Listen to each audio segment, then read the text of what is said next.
Yo, what's good, young kings? This is Daryl Wayne Thomas Jr. This is Coach D. Man, listen to me. I wanted to take this time to actually start this live. This live right here is called Real Talk Tuesday. Again, that's Real Talk Tuesday. And the reason why we're doing this particular live is because I'm going back. I'm reminiscing. I'm just thinking about how, man, I wish somebody was there to tell me all the hardships, all the challenges, all the tests, the L's that I was going to take in life as a man. I wish somebody had told me what they really look like. Because what I found out is there's been many a times, I know I'm not the only one, but I know there's been many a times where I felt like just tapping out. I'm just gonna keep it real with you. Like I felt like tapping out.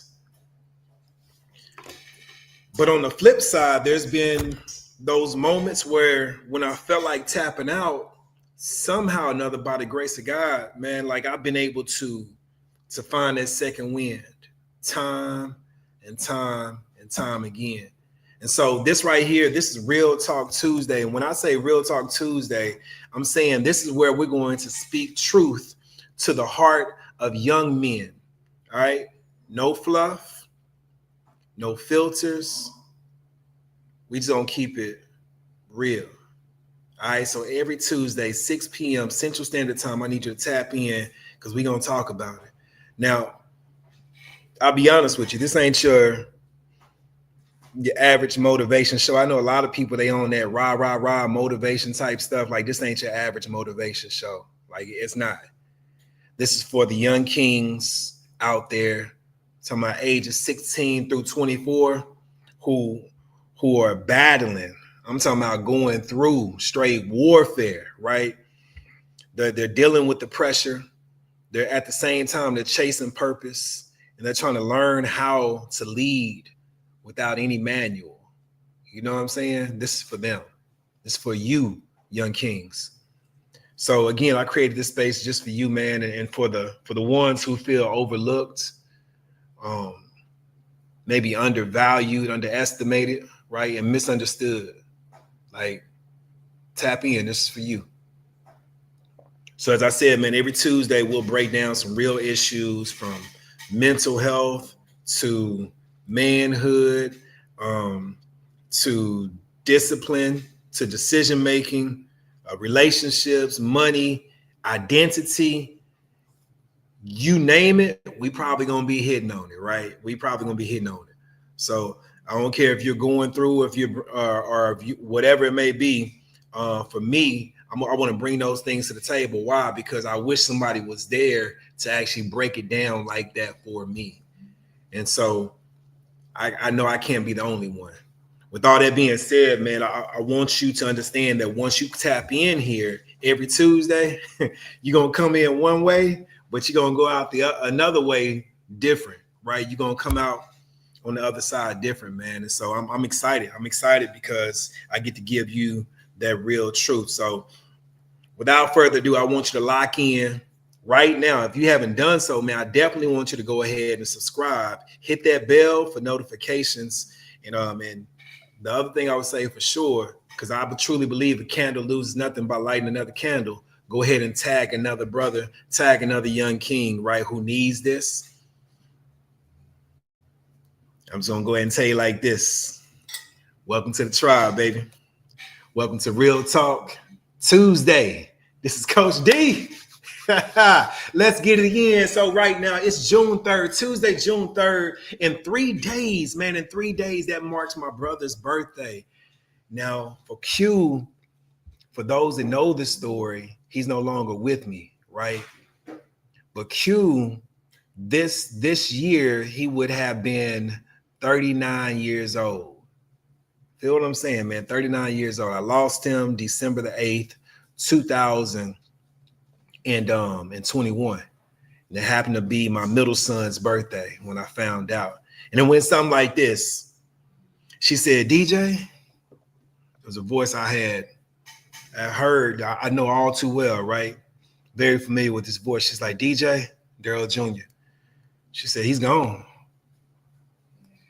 I knew instantly who she was talking about. But she said, DJ, he's gone. I was like, who's gone, mama? I already knew who she was talking about, and I knew what she meant. She said, Quincy. I said, where did he go? Silence. She said, he's gone, DJ. Like they killed him. He took 2 shots to the chest, 2 shots to the back, and they left him right there in the alley to bleed out. Yeah, I'm gonna keep it real with you today, y'all. That was 3 years ago and some change. And so here it is. My brother would have been 39 years old this Friday, June the 6th. Why do I share that story with you? It's because when I think about it, and I've gave it a whole lot of thought, man, a whole lot of thought. When I think about it, what killed my brother, it wasn't the bullets. You know what I'm saying? It wasn't the gunshot wounds that killed him, right? The thing that had killed him was him never healing from those unseen wounds. Hear what I'm saying? Some of us, we done went through some serious stuff. We done dealt some serious blows, been dealt some serious blows. And at the end of the day, we never got the right treatment, man. We never got help. And so it was my little brother, Quincy, man. Like, and it breaks my heart when I think about it, because I flash back to when he was 10 years old and I was 14. And I remember us going through some serious stuff, man. Like mama was off doing her thing, and she wouldn't be there for us, you know what I'm saying? Because she was still struggling with her own unhealed wounds. And so her drug of choice was actual like drugs, right? That's what she did. My dad had his unhealed wounds. Listen to me, man. Like it's like it's a generational thing. Like it's passed on from the parent to the child to the child to the grandchild, right? And it keeps on going. And sometimes we think only about us in that moment. We're not thinking about who's going to be impacted down the line or who's impacted in that present moment. My daddy had unhealed wounds. He would blow up, lose his temper, and he would abuse women. My mom, she would abuse drugs. And so now what happens is my dad gets into a situation where he ends up losing his life. He gets killed. I'm 14, my brother's 10. He dies in my arms. My brother's right there watching the whole thing. Unhealed wounds. Listen, unhealed wounds. Why do I share that with you? Because Quincy was 10 when that happened. When we fast forward 25 years later, guess what? When Quincy passes away, he has a son named Quincy Jr. Guess how old Quincy Jr. is or was? 10 years old. It's a cycle that can be broken, but wasn't broken. And I'm just saying this to you right now. Get the help that you need, young king. You done seen some stuff. You done heard some stuff. You done been through some things.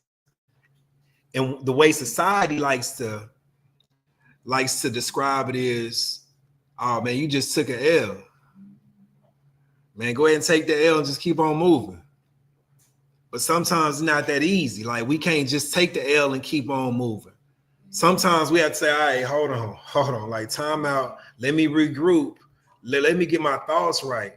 You go to coach and you try to get that off your chest, and coach like, man, I ain't trying to hear all this. Suit up, we got practice. You try to go to so-and-so, they like, man, you acting like a little punk right now. Like, get yourself together, dog.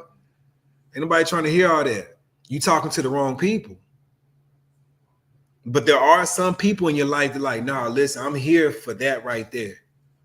That you got on your chest is heavy. I want to hear it. Like, cause I want to see you through it. I want to get you to the place where you don't have to stay stuck in this thing.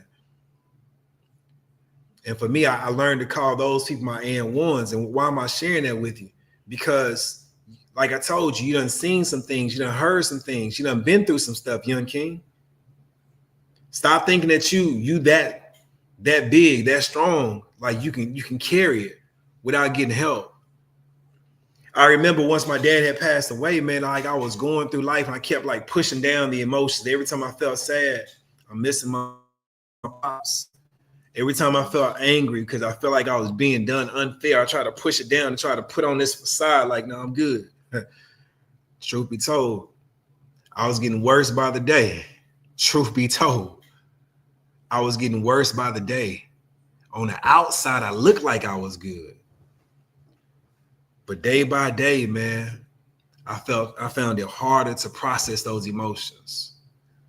I found it harder, man, to actually to be strong for everybody else. And I went like that for about 2 years. So my freshman year, I lose my pops. Sophomore year comes, my junior year comes, and then I run into this young lady, man, that I was dating in high school. And man, I happened to be at her house, and long story short, this young lady, man, we're talking. Next thing you know, like a tear just drops from my eyes. And like, I'm not even trying to, cry or nothing like that, but it comes out. And when it comes out, it's like that dam just broke, man. Just this whole flood of emotions, man. Just tears just start coming. And I'm crying, I'm snotting. And man, I'm looking at her like, man, she about to call me a punk. Like, she ain't gonna want nothing to do with me. Listen to me, young king. I was like, man, she ain't gonna want nothing to do with me. And sure enough, what did she do? She reached out her arm. She took her hand, grabbed my head and laid it down on her shoulder, man. And she just let me get it out. You got people in your life right now, young king, that want to see you win. They don't care if you got the ugly cry. They don't care if you got snot dripping. They don't care if you're at your worst. They're willing to see you and be with you at your worst so they can help you get to your best. That's your and1, man. Your and1 is there to add value. And this is what I'm saying, young king. Listen to me. You ain't got to go at this thing alone. And what I found out is that L that we call a loss, truth of the matter, that's a pivotal moment, man. That's a key opportunity. And it's one like I like to call a legendary moment. Why do I call it a legendary moment? Because it's in that particular situation where you have an opportunity to either create this, how do I want to put it? To either create something that's going to be good, that will cause people to want to respect you long after you're gone, or you can create something negative out of that that's going to cause people to be like, man, like he was all right, man, but I tell you, this cat, and they got something negative to say. It's a legendary moment. That's where legends are made, man. This is what I'm saying. That's where legends are made, in those moments, in those situations where you're taking that L, you're dealing with that loss, you're dealing with failure.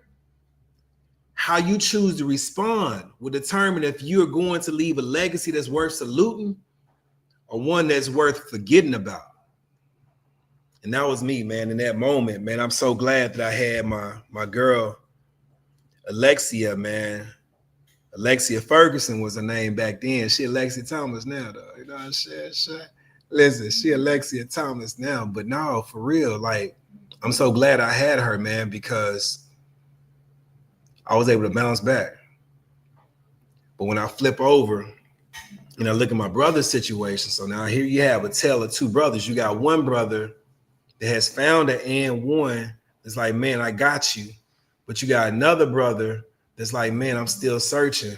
I know I got people in my life, but I don't really want to open up to them like that. And surely, slowly, we began to do this number right here, where we're going in different directions, slowly. Experience the same thing, but slowly going in different directions. Soon after I went into the Marine Corps, my brother's still there in Fort Worth. And he started hooking up with some bad influences, man. And all I'm saying is this: my brother never got the help that he needed. So the thing that actually led to my brother's death wasn't the bullet that he took. It wasn't the 4 gunshot wounds. It was the unhealed trauma. It was that. It was the never getting help. It was that pride that says, "No, man, I'm good, bro. Like I don't need help like that. I don't need to go see no counselor, a therapist. Man, no, I'm straight. I ain't crazy. Nobody said you were crazy. We just said you need healing. You need to get that out. Because the longer it stays in, it's like cancer, man. It's gonna begin to spread." And what I found out is that my brother, man, he ended up picking up certain vices that weren't good. I ain't gonna lie, man, it hurts. I think the biggest thing that makes it hurt is that I always saw me and Quincy like growing old and us being able to live house next to each other. His house right here, my house right there. We got our grandbabies coming over. You know what I'm saying? And we able to just get old and crunchy together. You know what I mean? Like I always, that's what we had imagined, man. My brother's not here. I don't want that for you, young king. I don't want you to be that one who think you got it going. Think you're strong enough to handle it on your own. And the next thing you know it, you're like, "Oh God, help me," as you take your last breath and you die a premature death. I don't want that for you, man. And that's real. Like I'm thinking about too many young men who they ain't made it out their 20s. Like Quincy, he made it out of his 20s, but he didn't make it out his 30s. My daddy, he made it out his 20s, but he didn't make it out his 30s. Got a lot of young kings that didn't even make it out their teens, let alone their 20s. And a lot of it has to do with, I'm trying to go at life alone. I'm trying to deal with this L on my own. That ain't the way to do it, man. So I just want to leave you with this as we get ready to get out of here, man. From this point on, what I want to do, what I'm going to do for you, I'm going to bring in, I want to share different stories with you. Matter of fact, there's one that I had, you know what, before I get out of here, I want to share this with you because this one actually hit home for me. When I had began to look at his story, I'm like, man, this brother had all kind of talent.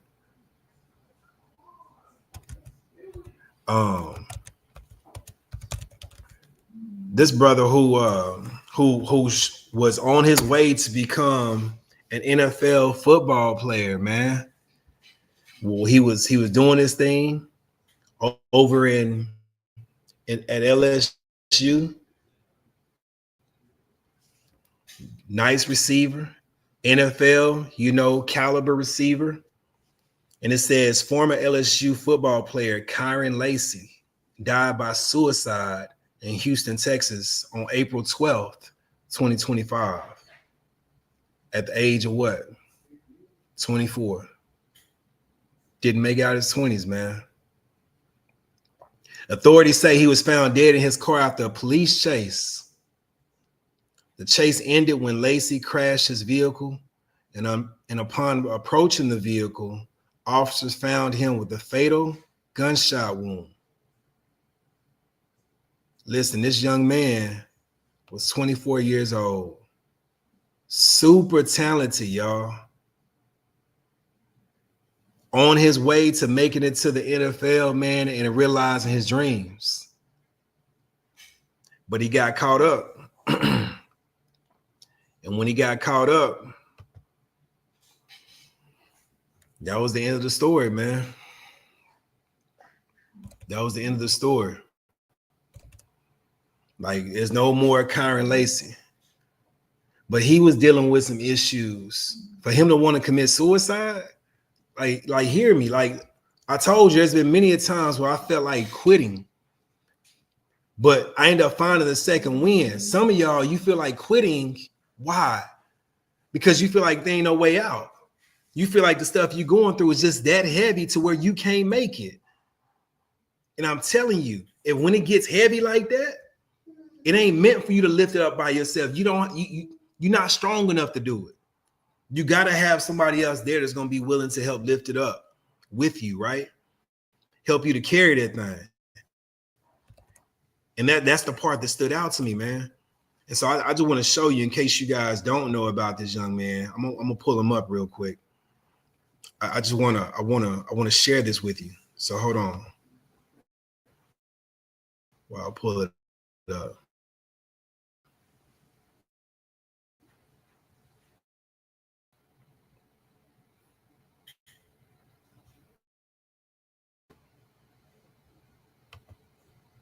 Yeah.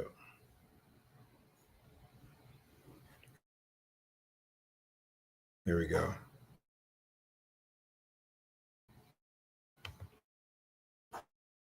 So this right here is Kyron Lacy, man.